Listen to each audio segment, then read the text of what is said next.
শেখ হাসিনার আমলের বিশ্বকাপ দেখানোর নামে দুর্নীতি হয়েছে, টাকা লুটপাট হয়েছে, মধ্যস্বত্বভোগীরা ব্যবহার করেছে, রাষ্ট্রের অন্যান্য ক্ষেত্রে যেভাবে লুটপাট হয়েছে এখানেও কিভাবে হয়েছে। এই বিশ্বকাপ ফুটবল সম্প্রচার করার যে সত্ত্ব ফিফার কাছ থেকে কিনেছিলাম এবং সেই সত্ত্ব আমরা আবার দেশের মধ্যে পুনরায় সাব লাইসেন্সিং করে সমস্ত খরচ উত্তোলন করে নামমাত্র মূল্যে আমরা এবার বিশ্বকাপ দেখাতে পেরেছি।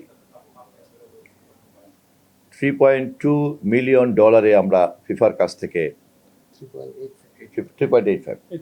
3.85 মিলিয়ন ডলারে আমরা ফিফার কাছ থেকে মিডিয়া রাইট নিয়েছিলাম।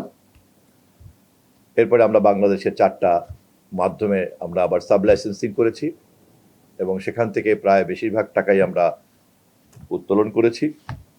ফলে সরকারের ট্যাক্স ভ্যাট তো সরকার নিজেই গ্রহণ করে, আর নগদ টাকার এইটা সংগ্রহ করার পরে আমাদের 4-5 কোটি টাকার মতো আমাদের গ্যাপ থাকে। এইটুকুই আমাদের বোঝা। আমরা যদি আরো একটু আগে শুরু করতে পারতাম, আরো একটু বেশি দর কষাকষি করতে পারতাম, তাহলে হয়তো এই টাকাটাও আমরা শূন্যে নামিয়ে আনতে পারতাম। এটাকে লাভজনক জায়গাতে আনা যায় কিভাবে, আমরা তথ্য মন্ত্রণালয় থেকে সেই বিষয়ে এখন থেকেই একটা পরিকল্পনার মধ্যে থাকব। আমাদের এই সাকসেস যদি আপনারা স্বীকার করেন, তাহলে এটাকে তুলনা করতে হবে 2022-এর বিশ্বকাপের সঙ্গে। 2022-এর বিশ্বকাপে আপনারা সবাই জানেন যে তখনও ফিফার কাছ থেকে $3.2 মিলিয়ন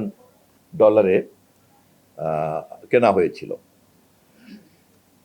কিন্তু ফিফার কাছ থেকে যেই কোম্পানি কিনেছে সিঙ্গাপুরের একটা কোম্পানি, সেই কোম্পানির কাছ থেকে আবার বাংলাদেশের তমা কনস্ট্রাকশন নামে একটা প্রাইভেট কোম্পানি আবার রাইট কিনে নিয়ে আসছে।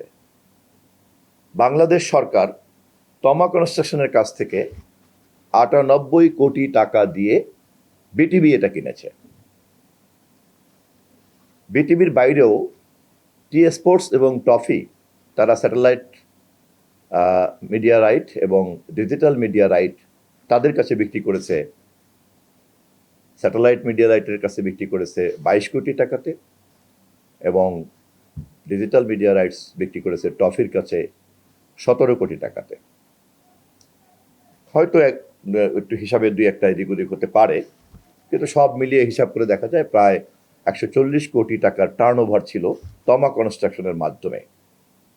তমা কনস্ট্রাকশন সিঙ্গাপুরের ওই কোম্পানি যিনি ফিফার কাছ থেকে দিয়েছেন তাকে দিয়েছে $3.2 মিলিয়ন।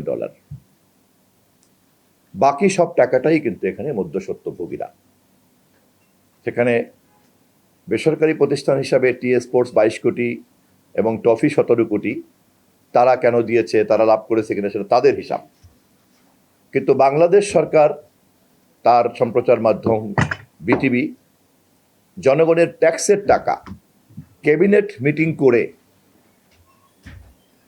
ফিফার এজেন্ট একটা সিঙ্গাপুর কোম্পানি, তার এজেন্ট আবার একটা বাংলাদেশের তমা কনস্ট্রাকশন কোম্পানি, যার কোনোই মিডিয়ার সঙ্গে কোনো সংশ্লিষ্টতা ছিল না, তাকে মাঝখানে রেখে 98 কোটি টাকা ট্যাক্সের টাকা, জনগণের ট্যাক্সের টাকা, সেই ট্যাক্সের টাকা দেওয়া হয়েছিল। আর বেসরকারিদের কাছ থেকে আদায় করা হয়েছিল বাকি আপনার 40 কোটির মতো, 38 কোটি টাকার মতো।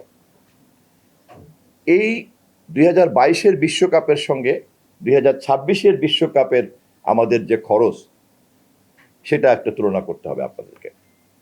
এবং এই তুলনাটা সামনে আনলেই বোঝা যাবে যে শেখ হাসিনার আমলের বিশ্বকাপ, সেখানে কিভাবে বিশ্বকাপ দেখানোর নামে দুর্নীতি হয়েছে, টাকা লুটপাট হয়েছে, মধ্যস্বত্বভোগীরা ব্যবহার করেছে, রাষ্ট্রের অন্যান্য ক্ষেত্রে যেভাবে লুটপাট হয়েছে এখানেও কিভাবে হয়েছে।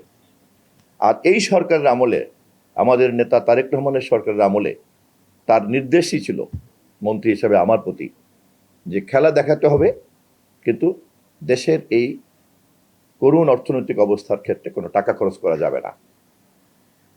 আমরা মাননীয় প্রধানমন্ত্রীর নির্দেশে ফিফার সঙ্গে লাগাতারভাবে দর কষাকষি করেছি।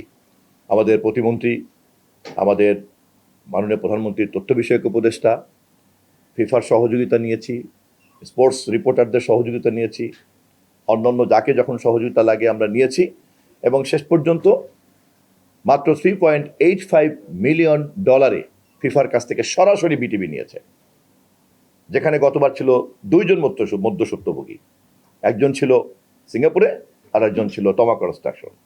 এরপরে আবার সেই মধ্যস্বত্বভোগীকে সরকারের ট্যাক্সের টাকা, জনগণের ট্যাক্সের টাকা দেওয়া হয়েছিল 98 কোটি টাকা, আর বেসরকারিভাবে বিক্রি করা হয়েছে 22 কোটি এবং 17 কোটি, দুইটা মিললে যা হয়। সেই তুলনায় এবারে আমাদের একেবারেই নামমাত্র 4-5 কোটি টাকার আমাদের ঘাটতি আছে। তাও আমরা এখনো পর্যন্ত সাব লাইসেন্সিং যাদেরকে দিয়েছি, আমরা তাদের সঙ্গে একটা দর কষাকষি করে চলছি যে এই টাকাটাও, মাত্র 4-5 কোটি টাকাটা এটাও যদি আপনাদের বিজ্ঞাপনের ইনকাম যদি ভালো হয়, তাহলে এটাও আমরা তাদের ঘাড়ে দেওয়ার চেষ্টা করব।